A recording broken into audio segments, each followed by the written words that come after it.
Mirando hacia atrás estos 6 años de pontificado del Papa Francisco, se puede percibir que casi desde el principio hubo una inquietud creciente en ese sector de la Iglesia Católica que quiere ser fiel a la palabra de Dios y a la tradición.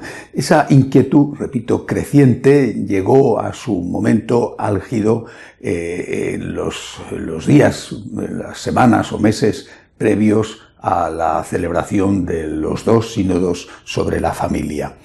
Se hablaba incluso con frecuencia de cisma.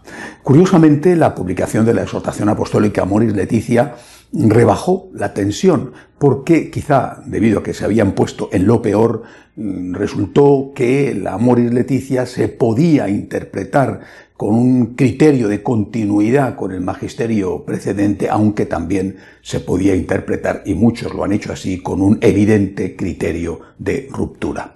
Después hubo otro momento de tensión, no comparable con el motivo del sínodo sobre los jóvenes, que el sínodo sobre los jóvenes que dentro de poco conoceremos la exhortación apostólica que ya ha escrito el Papa.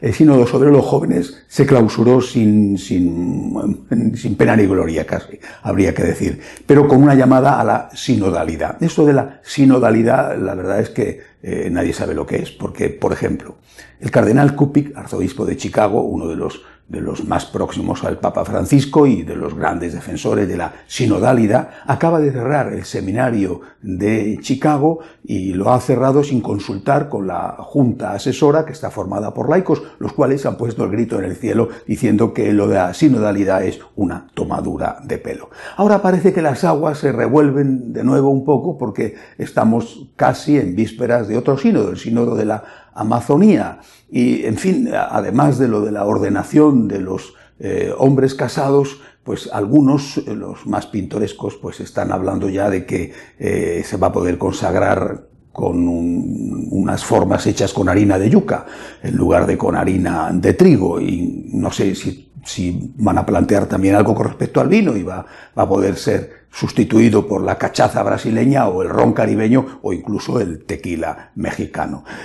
Bueno, se habla de que va a ser el sínodo de la Pachamama y yo no sé si esto no es más que una estrategia para amenazar con lo peor y luego que aunque lo que sea pues sea malo, no sea tan malo como se pensaba y la gente se quede contenta. Sin embargo, a mí, sinceramente, me parece, repito, ignoro lo que va a salir del sínodo de la Amazonía, que puede ser terrible, pero a mí lo que me parece peor, lo que me da más miedo, es lo de los obispos alemanes. El presidente de su episcopado, el cardenal Marx, ha anunciado ya, sin cortarse un pelo, que ellos van a decidir por sí mismos cambios en la moral sexual de la Iglesia y también incluso en el dogma.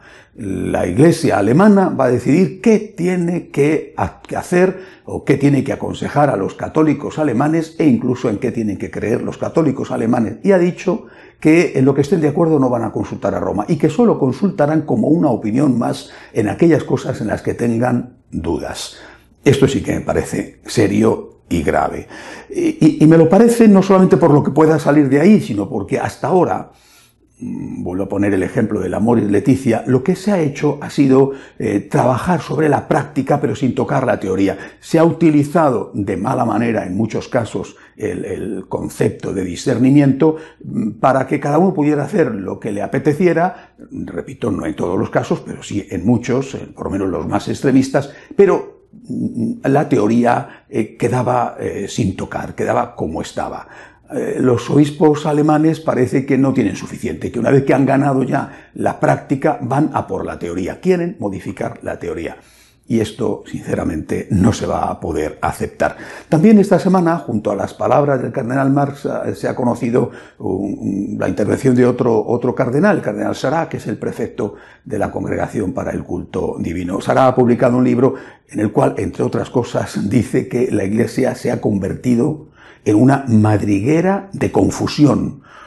Son palabras tremendas, palabras gruesas, pero cuando uno lee con detenimiento el libro y concretamente ese artículo donde dice esto el cardenal Sará, se da cuenta de que lo que pretende el cardenal africano es en realidad que la gente no se vaya de la Iglesia. La cosa está muy mal, denuncia que la cosa está muy mal, pero ustedes no se vayan porque eso sería todavía peor. Es una llamada, por lo tanto, a permanecer a la unidad. La cuestión, me parece evidente, es ¿hasta cuándo? ¿Hasta cuándo habrá que seguir tragando sapos y culebras? ¿Hasta cuándo? Porque si sale adelante lo que están insinuando los alemanes, quizá haya llegado un punto en el cual ya no se pueda seguir tragando tanto. Y esto, creo yo, deja al Santo Padre en una situación muy, muy difícil.